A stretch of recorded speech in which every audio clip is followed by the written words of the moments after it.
UCF is hard at work in the portal, but is it enough to get the job done?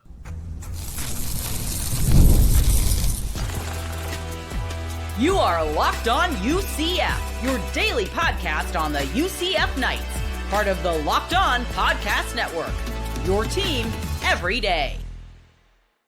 Welcome on into Locked On UCF, your daily UCF podcast. I'm your host, Mike G, and thank you so much for making Locked On UCF your first listen of every day. Joining me is my good friend Chris Marler, college football analyst, purveyor of all things college sports. Chris, UCF has been hard at work in the portal. There's been a lot of NIL support from Scott Frost. But I wanted to talk to you today about the prospects of UCF competing truly at NIL. And looking at the college football playoff, it seems that this current system is giving some teams a shot that may not be at the top of that NIL mountain. But as we progress into this 12-team playoff thing, do you see teams like UCF competing if they can't catch up in NIL? So it's a loaded question. Here's the thing with the current state of where we're at and everything, like with the 12-team playoff, NIL, transfer portal, all that kind of stuff.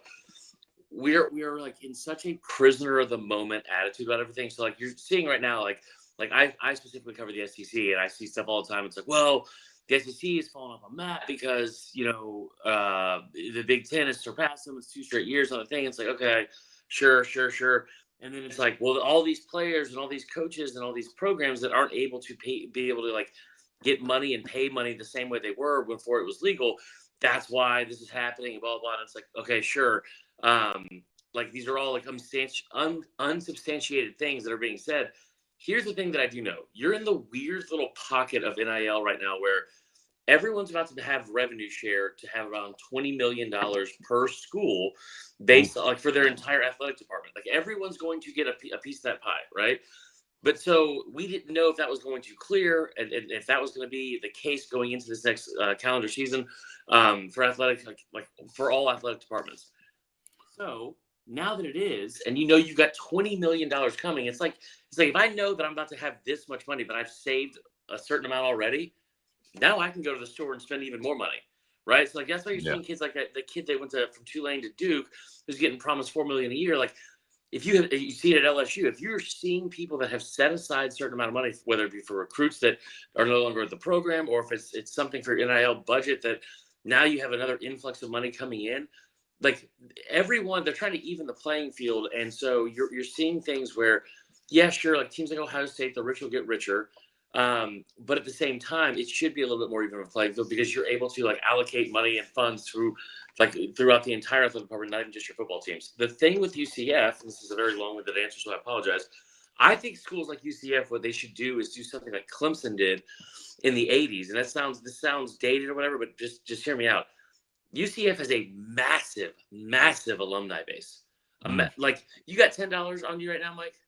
I got $10 on me. I got $10 too, right? So we put that together. That's $20, right? Clemson used to put something. They one of their biggest ways that they would fund stuff for their athletic program was something called IPTAY. And it's I pay $10 a year. You donate $10. Think about how big the alumni base is at UCF. It's a massive, massive alumni base. If you're able to get a minimal amount of contribution from all of those alumni and fans and even students that are there now, that's a much easier way to be able to grow your NIL, and I think that's something they should look into. Yeah, it's interesting the idea of micro funding, right? Mm-hmm. If every fan gave $10 with such a massive alumni base, you could raise a lot of money. I wonder, Chris. Look, when Scott Frost got hired, there was a surge of NIL support to the program. Right. The alumni were massively excited about this hire. They feel like he's a guy that should have never left home. And I know that Nebraska was his alma mater or whatever, but UCF was home, and they loved him there. With the money that they have coming in now, I wonder if we're headed towards salary caps for college football. Yeah. Is it going to be regulated? And if you're UCF, how much money do you put in that pot in anticipation of needing it. Right now, coaches are saying to get a top portal QB, I don't know. You remember it was last year. It was $1.5 million from Matt Rule. Matt Rule said it. Yeah, he said if you don't have $1 million, you can't even talk to a top portal QB. That's going up, right? Yeah. If we believe the numbers, Lenore Sellers got what, $4 or $5 million to stay? No, he didn't get that much. He got about two. He got around 2.7 was like the valuation from On3. He probably got a little bit of that, and it's a kid that probably, South Carolina specifically was ahead of the curve on this because they I'm sure this was going on behind in the back channels for a lot of these different schools. But one of the things I was most impressed with South Carolina was that what they did was they had Dylan Stewart signed in like the early part of November, and it's like, hey, like we know that the portal's going to open and people are going to be throwing crazy amount of money at you. So let's get out ahead of this and start making these deals now. So from the first week or the first bye week that they had, that's when they started the negotiation with Sellers. Now, I know from around the SEC, he got upwards of 2 from several different schools, but he got around, I would say, I would feel comfortable saying around $2.5 to $2.75 million. So if you're UCF, you need about $2 million in the NIL pot every year, potentially for a quarterback. If your situation isn't, or just to retain your guy. Let's say you have a homegrown guy and he blows up, and now it's, to keep Dylan Risk because he had a blow up season. Scott Frost have to figure out how to pull $2 million out of my butt to keep my starting quarterback. We're headed in such an interesting direction with NIL. I think that UCF is in an advantageous position because you do have a massive alumni base. It's just, how do you tap that? Well, number one, you got to win games to generate, enthusiasm about the program. So year one will be important. To close this topic out. Hold on real quick. I want to say one thing real quick about this. Here's the thing that UCF, I think the fans know it to an extent, but the one thing from like the outsiders is as well, and maybe the fan base as a whole, I am speaking purely out of ignorance here, and I don't know if this is the mindset that a lot of them have, but here's the thing that's different about UCF now versus when Scott Frost was there last time. You can say that like, oh yeah, you gotta make sure you have this amount of money to keep a quarterback, and that's fair. But this is not a G5 team going to Power 4, like a G5 quarterback going to Power 4 anymore. Like, they are a Power 4 program. They're playing in the Big 12, and they will have an opportunity to be in the college football playoff every single year if they can win games. I think the biggest thing that Scott Frost needs to do is, and especially now that you have Gus Malzahn gone, and you're in a new era where it's like people are excited, and they know that they can win with this guy because they've done it before and they went undefeated. He's going to recruit. Gus Malzahn's not a recruiter. He's just not. Not in every position, at least. And he's not a developer at some positions as well. So, they will have a newfound energy, I think, in that building. But I think that you could also pitch stuff at UCF now, especially with, what's available to them being in the Power 4. You come here and you can stay here. And also, if you're from another school and you didn't get an opportunity right out of high school, and we've seen this happen the last couple of years, come here and you can play right away. Yeah, absolutely. Great stuff, Chris. Like I said, every school is faced with the prospect of having to adjust to whatever their reality is now in NIL, and the dollars are turning this into semi-pro sports here. So it's the wild, wild west out here. But look, speaking of money, this episode of Locked On UCF is brought to you by our friends at TurboTax. We'll be right back right after a quick word from TurboTax. This episode of Locked On UCF is brought to you, like I said, by our friends at TurboTax. Go check them out. Taxes was dealing with piles of paperwork and frustration and forms in the past, and then waiting and wondering and worrying if you were going to get any money back. Now Taxes is easily uploading your forms to a TurboTax expert who matched to your unique tax situation.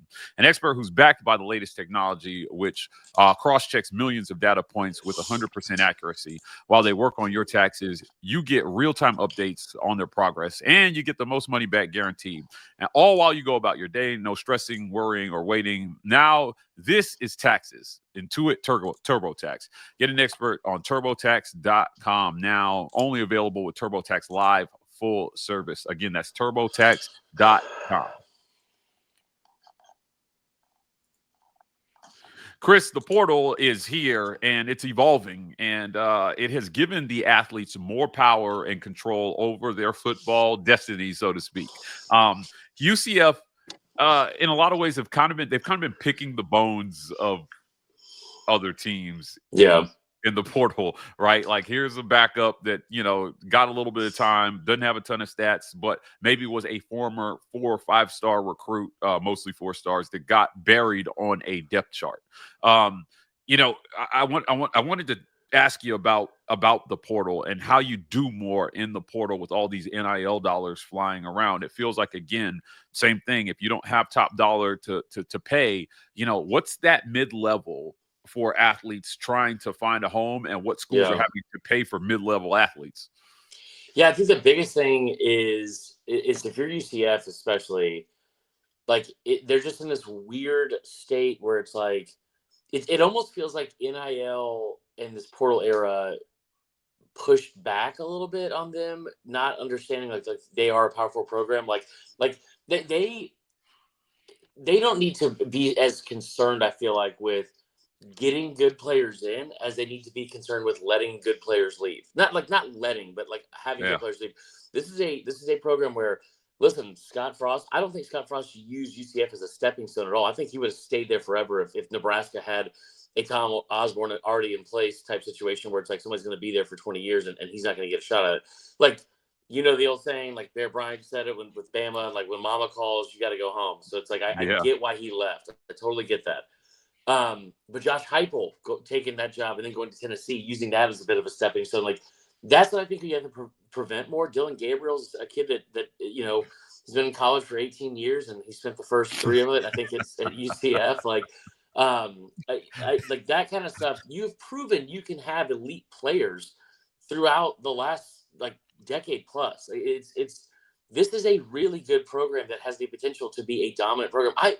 I picked them as a dark horse going into the Big 12 this year, just because I think that the fertile recruiting ground they're going to be able to pluck from, especially with a guy like Scott Frost. If they can just get the staff in place, I think going out to get guys in the portal, the stuff that you need to do for UCF is you don't need to swing for the fences for a hey, let's go get a top 10 guy and go overspend all of our money, right? It's like a bad fantasy football draft. It's like if you're playing one of those leagues where it's like you have $200, whatever, to spend, you don't want to go spend out 130 on Christian McCaffrey in the first round. I'm saying that from experience this year.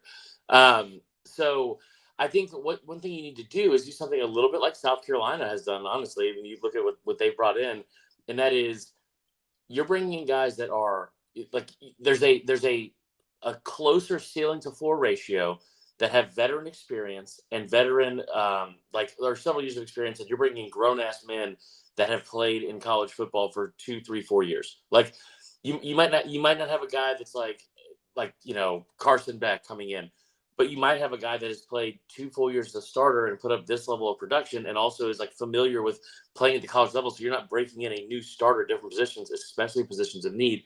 That's what I think they should focus on.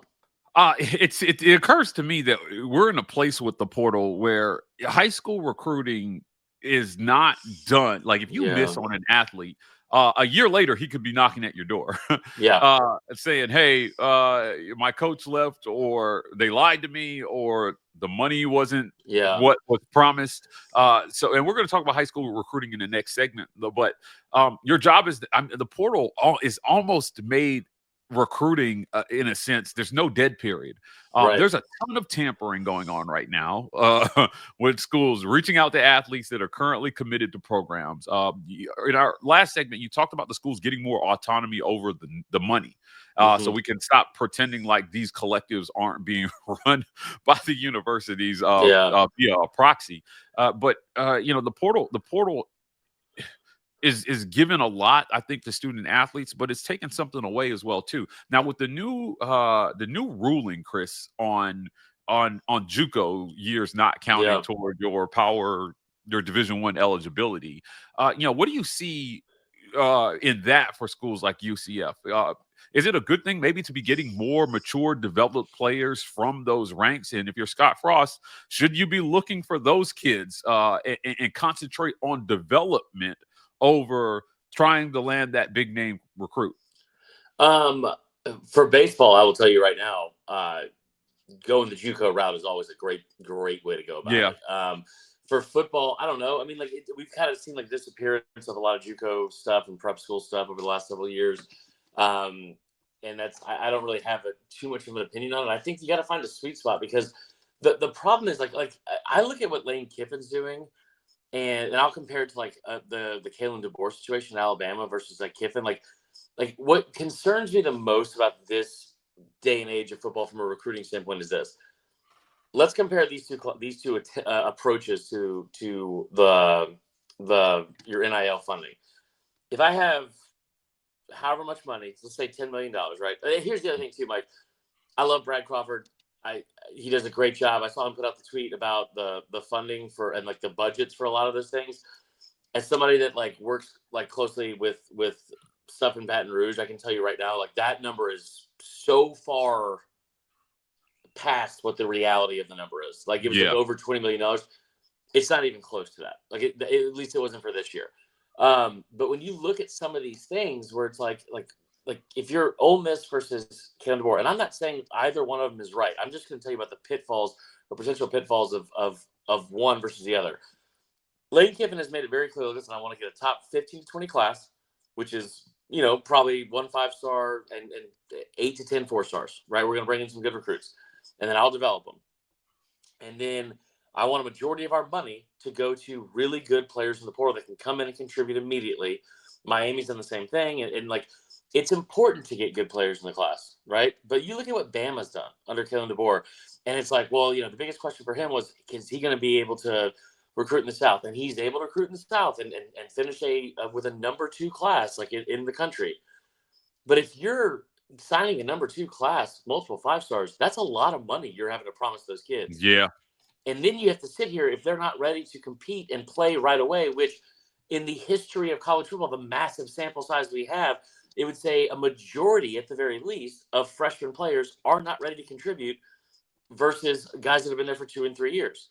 So if you're promising all this money and like, say you got to promise a kid $1 million, you got a $10 million budget at most, and then that kid has to sit for a year to develop, and then he leaves, you've sunk $1 million. You've sunk 10% of your overall roster budget on a kid that's not going to be there next year. So, right. I don't know the best way to balance that out, but I do think that unless you're an Ohio State that's going to be able to like have around $20+ million to spend on both those things in the portal and in high school, it's going to be very hard to not spend money that is just going to be a sunken cost in the long run because of kids that are going to end up leaving. Yeah.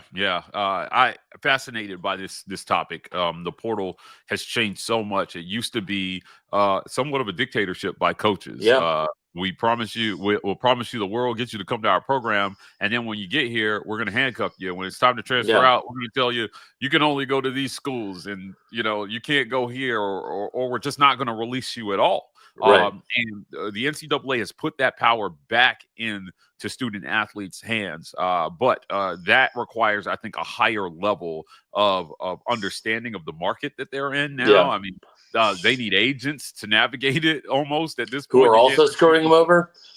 Right. And then the timing of it all. We're seeing high-level players sit out of bowl games. The Carson Beck thing was fascinating to me, right? Yeah. Like, I'm going pro. Psych, I'm not going pro. Now I'm in the portal. And so, like I said, one of the goods, though, I think we may see from it is we may see high-level athletes sticking with college longer, and thus increasing the quality of the play that we're seeing, especially it's also gonna right in the pocket that we're in now. It's hindering the ability, not the ability, but the opportunities for high school kids, because you've got this backlog and this log jam of like, all right, well, we still got another year for COVID, and you can redshirt, and if you came from JUCO, you can get another year now because of the Diego Pavia rule, and it's like, so all these high school recruits are just kind of getting pressed down, like, because you have all these rosters that are like full of kids that are like being able to like have more longevity in their college careers. I will say this too about the Carson Beck thing. I'm with you, man. It's fascinating to talk about Carson Beck because of this Cam Ward blueprint, and I'm speaking specifically for Carson Beck. Yeah. Cam Ward was at a Power 4 school, and he was pretty good. He was going to probably be a second, third, fourth round draft pick. And he's like, you know what, I'm going to go to the NFL. And then, like, I tell you what, man, Auburn not taking that kid to this day is like, I don't know what they were doing. It's insane to me. But so he goes there. He goes to Miami, and he goes up and plays in a situation where he is in an offense that leads the country in scoring offense, total yards. He led the country in passing touchdowns. Like they're gonna be catered to him. And now he's going to be a first-round pick and maybe even a top-5 guy. I don't know if Carson Beck is that, but I will tell you this. Carson Beck being able to go there versus the SEC, and like, because Carson Beck went into this season with a surefire first-round grade. And then he goes and plays behind a mangled offensive line. He didn't have any help with his running back room. That was also like full of injuries the entire year. Oh, by the way, we could talk trash on Carson Beck all we want about how he was in a situation where, he regressed or he threw all these interceptions. He was in an offense where he and his backup were 1st and 8th in the country in passes thrown behind the line of scrimmage. So they weren't like in some crazy downfield passing game. He also had a receiving core that had the most drops out of anyone in the country with 59. Yeah. And he would have led the country in completion percentage if he didn't have it. It was worth 7.5%. He would have had over 77 completion percentage. You raised an interesting point though about for a lot of kids that are going to hit the portal, there are the big flashy schools out there, and then look, if you're UCF, there's an opportunity. Maybe come here, you'll do numbers in the Big 12. They were highly regarded as a quarterback conference for a long time, and then the Big 12 was, and then the Pac kind of took that because they decided to stop playing pass defense for some reason. And then the SEC has become a little bit of QBU down there, but if you're UCF, maybe you're an attractive destination for that reason. You need tape. And like you said, he went from having a first-round grade to just kind of getting destroyed. And now he's still going to get a ton of NIL dollars to stay in college, but it's a much easier decision for him to do that because of the ability to transfer easily and the money that's going to be there. All great points. Dude, that's the whole thing is like you don't have to pay a kid $4 million. But if you look at a kid like, hell, even if a Gunnar Stockton type level talent is a high 4-star Elite 11 guy, decides into the portal, I look at the Miami thing and I say, okay, I know in 13 games last year, Carson Beck played 6 ranked opponents. Cam Ward played 2. And the ACC had 1 team ranked in the top 50 in pass defense. So I know it's a different conference, but like, I don't think the Big 12 is super known for defense. And like, you will be able to get guys like that, like you said, you need tape to get the NFL. Like this is not a Derek Stingley freshman year situation for everybody. Like you need tape to get the NFL. Yeah, we're going to move on, but I will say this to close this segment. If you're Scott Frost, I think this is why the development piece is so important. If you can show guys that come here, you will develop. He hired his former QB from the undefeated season, McKenzie Milton, to be his QB coach. Show them you can come here, develop, put up numbers. It may be a little bit easier for him in the portal to say, hey, we're an attractive destination. We've got a robust fan base. The NIL dollars are here. Maybe you don't make as much if you go to some other programs. But I think sometimes for these kids, the dollars are negligible when they're running out of eligibility and they just have to get tape. So we'll see where it all lands. But high school recruiting cannot be forgotten in this discussion. We're going to talk about that right after a quick word from our sponsors. This episode of Locked On UCF is brought to you by our friends at Game Time. Game Time is the best place to go get tickets, guys. Look, if you're attending the 12-team college football playoff, those ticket prices are likely high, and Game Time can save you a lot of money because they have no hidden fees ever. They have a feature called Game Time Picks that makes getting tickets to events the easiest it's ever been. And it filters out the fluff to show you all the incredible seals. And you get panoramic seat view, so you know exactly where you're sitting. I got my mom and my sister tickets to the Auburn, Tennessee basketball game through Game Time. It cost me a kidney, but Game Time saved me a little bit there. So I got the most for my kidneys. So take the guesswork out of buying tickets with Game Time. Download the Game Time app, create an account, and use code LOCKEDONCollege for $20 off your first purchase. Again, that's code LOCKEDONCollege for $20 off your first purchase. High school recruiting cannot be forgotten in this discussion about the portal and about NIL. My friend Chris Marler did a great job talking about the importance of making sure that the dollars are there and making sure that you're utilizing the portal. But what about high school recruiting? How important is it to get kids directly from high school when we're talking about building a roster? Well, it's still very important. I think the relationships that you establish at the high school level cannot be forgotten, because as we mentioned in the last segment, you may turn around and a year later, those same kids that you were recruiting from high school that you got edged out just a little bit by Florida or by Miami or any of these other Florida schools, they may be knocking at your door looking for an opportunity just a year later. So while traditional high school recruiting may not be what it once was in the past, it is still highly important for Scott Frost to make sure that he's making inroads with coaches in the state. Now, the Florida recruiting scene is known to him. He has done a great job down there when he was at UCF, establishing relationships with high school coaches. But now that there are going to be a myriad of options for kids in terms of, hey, I want to make money, I want to do these things. You've got to keep those relationships. And it's not that he wasn't doing that before, but it's never been more important than it is now, because the job is not done once the kid commits to another school. Hell, if he enrolls at another school, he may be at your doorstep again, asking for a job, asking for an NIL check or a starting job. And if you have that relationship, I think it gives you an edge over some of the other schools there. So keeping that relationship positive with student athletes is going to be super important for Scott Frost here in 2025 and beyond. Look, Frost projects to be a long-term solution for UCF.